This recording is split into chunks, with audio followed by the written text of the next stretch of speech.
Madam Secretary, you did not personally meet with the Iranian diplomat here. Ambassador Holbrooke did.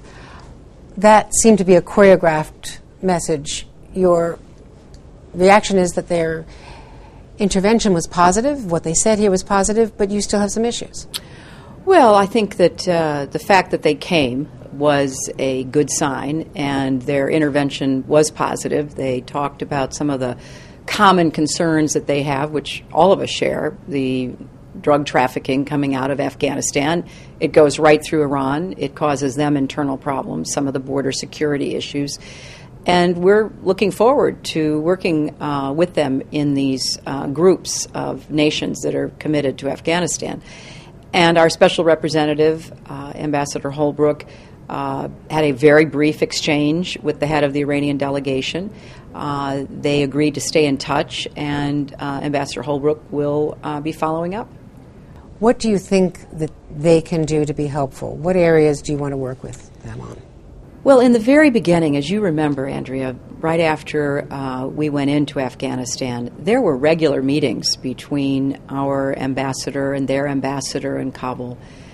We looked for areas of agreement, and there were quite a few, surprisingly. The Iranians saw the Taliban and al-Qaeda as a threat to them, and there were a number of very productive discussions. Similarly, in Iraq, over the last several years, our ambassador to Baghdad has been meeting with their ambassador to Baghdad.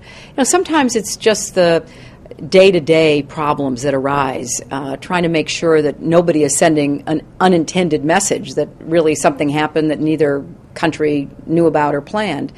And some of it is to try to work through problems. Some of it is to send warnings. We don't appreciate your doing that, and we wish you would stop.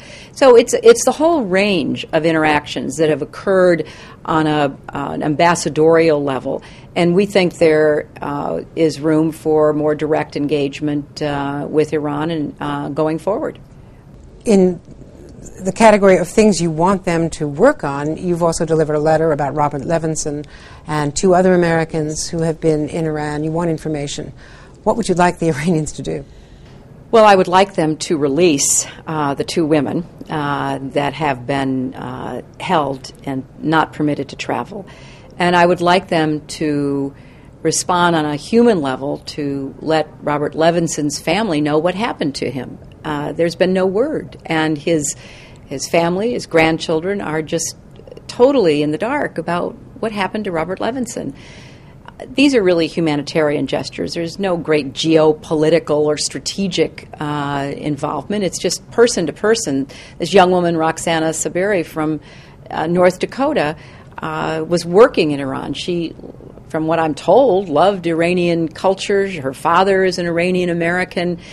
All of a sudden she gets arrested and is not able to give her parents or anyone information about when she will be let go or even why she's being held. And we need to clear out those kinds of problems between us. Let me ask you about Russia. President Medvedev has written an op-ed in the Washington Post. He did a very forward-leaning interview with the BBC.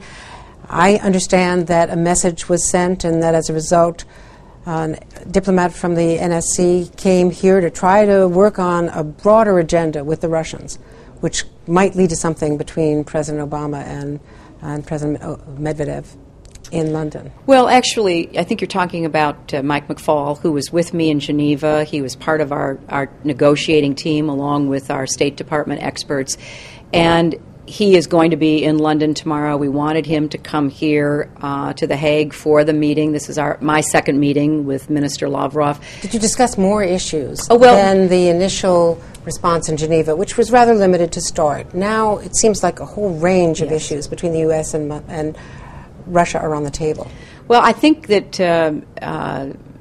there will be a really good response to the meeting between our presidents tomorrow. We will be looking to put out some statements that are quite substantive about the areas that we have discussed.